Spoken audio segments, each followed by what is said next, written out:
दोस्तों आज आप इस वीडियो में जानेंगे सोवियत संघ के इतिहास के बारे में। इसके साथ ही साथ आपको पता चलेगा हिटलर से भी ज़्यादा कौन क्रूर व तानाशाही शासक था व मिखाइल गोर्बाचेव की वो दो नीतियां जो कि सोवियत संघ का विघटन का कारण बनी। इससे जुड़ी अन्य कुछ महत्वपूर्ण तथ्यों के लिए आप वीडियो को दोस्तों अंत तक ज़रूर देखें। दोस्तों नमस्कार, मैं उदय आप सभी का आपके अपने YouTube चैनल प्रोमिनेंट क्लासेस पर स्वागत करता हूं। यदि आप इस चैनल पर नए हैं तो इसे सब्सक्राइब कर लें, साथ ही साथ बेल आइकन को भी प्रेस कर लें ताकि मेरी वीडियो की आने वाली नोटिफिकेशन आपको टाइम टू टाइम मिलती रहे। दोस्तों आइए अब टॉपिक को शुरू करते हैं। दोस्तों हम समझते हैं सबसे पहले सोवियत संघ का इतिहास। दोस्तों हम सभी जानते हैं सोवियत संघ 1917 में बना था जब बोल्शेविक क्रांति हुई थी। क्या हुई थी दोस्तों? बोल्शेविक क्रांति हुई थी। दोस्तों रूस पर उस समय एक तानाशाही शासक का राज चलता था जिसका नाम था जार निकोलस द्वितीय। कौन था दोस्तों? जार निकोलस द्वितीय का शासन चलता था। बोल्शेविक क्रांति जब बोल्शेविक क्रांति हुई तो दोस्तों जार निकोलस द्वितीय को सत्ता से बेदखल कर दिया गया और रूसी साम्राज्य को क्या कर दिया गया? समाप्त कर दिया गया। यानी कि जो पहले रूसी साम्राज्य था उसको पूरी तरह से ध्वस्त कर दिया। और इसके बाद 1922 में लेनिन के नेतृत्व में दूर दराज के जितने भी राज्य थे उन सभी को क्या कर लिया गया? मिला लिया गया और आधिकारिक तौर पर एक नया देश यानी एक नया संगठन, एक नया यूनियन बना लिया जिसका नाम था यूएसएसआर यानी कि union of Soviet socialist Republic, जिसका नाम पड़ा। दोस्तों इसकी स्थापना हुई। दोस्तों इसकी स्थापना में जो सबसे महत्वपूर्ण भूमिका निभाई थी वो थे व्लादिमीर लेनिन। कौन थे दोस्तों? व्लादिमीर लेनिन थे।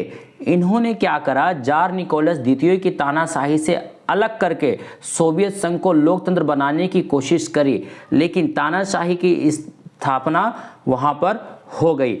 यानी कि सोचा था कि सोवियत संघ को लोकतंत्र बनाएंगे, परंतु वहां पुनः क्या स्थापित हो गया? तानाशाही स्थापित हो गया। दोस्तों आखिर तानाशाही स्थापित क्यों हुआ? क्योंकि वहां पर एक ऐसा राष्ट्रपति आया जो काफी क्रूर व बहुत ही क्रूर व तानाशाही शासक था जिसने लाखों लोगों को क्या करा दोस्तों? मारा। हिटलर की ही तरह ये भी काफी क्रूर शासक था जिसका नाम था क्या दोस्तों? जिसका नाम था जोसेफ स्टालिन। क्या था? जोसेफ स्टालिन, जो तानाशाही शासक था। दोस्तों इसके बाद अगले जो राष्ट्रपति आते हैं वो आते हैं निकिता खुर्चेव। कौन? निकिता खुर्चेव वहाँ के राष्ट्रपति बनते हैं। इस दौरान सोवियत संघ पर शीत युद्ध का काफ़ी गहरा प्रभाव पड़ा। दोस्तों सोवियत संघ अपने आप को मजबूत बनाने के लिए हथियारों के निर्माण में अत्यधिक खर्चा करने लग गया। वह पश्चिमी देशों से क्या हो गया? पिछड़ गया। दोस्तों क्योंकि वो हथियारों पे अधिक खर्चा कर रहा था इसलिए वहाँ की जो अर्थव्यवस्था थी वो पूरी की पूरी ठप हो गई, यानी कि रुक गई। विकास की गति काफ़ी धीमी हो गई, बहुत ज़्यादा कम हो गई वहाँ की विकास की स्थिति। दोस्तों वहाँ पर जो देश की जो महत्वपूर्ण समस्याएं थी उनसे उनका ध्यान पूरी तरह से क्या हो गया?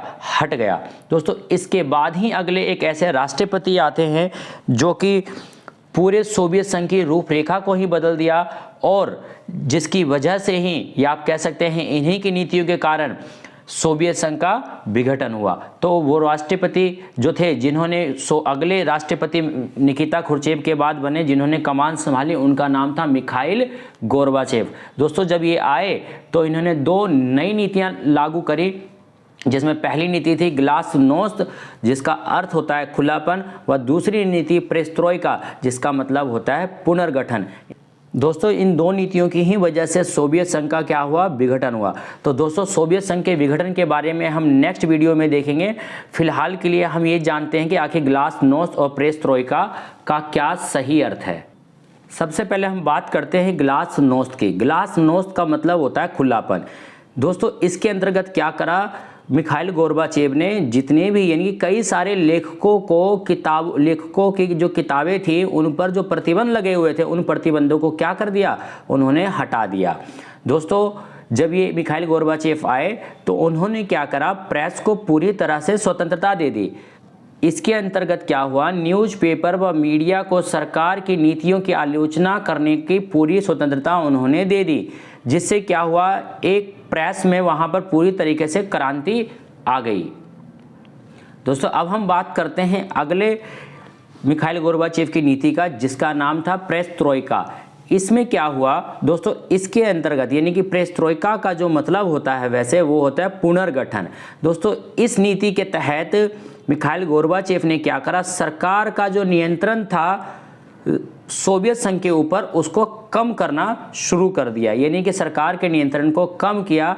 उनको लगा, यानी कि मिखाइल गोर्बाचेव को लगा कि इससे निजी सेक्टर को क्या होगा, फायदा होगा, यानी कि जितने भी प्राइवेट सेक्टर है उनको क्या होगा, फायदा होगा और इनोवेशन भी बढ़ेगा सोवियत संघ के अंतर्गत।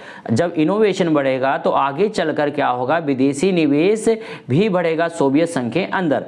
उन्होंने क्या करा कि मजदूरों को हड़ताल करने का अधिकार दे दिया। भाई मजदूरों को क्या करने का अधिकार दे दिया, हड़ताल करने का अधिकार दे दिया, ताकि वो बेहतर वेतन और काम के हालात की मांग कर सकें।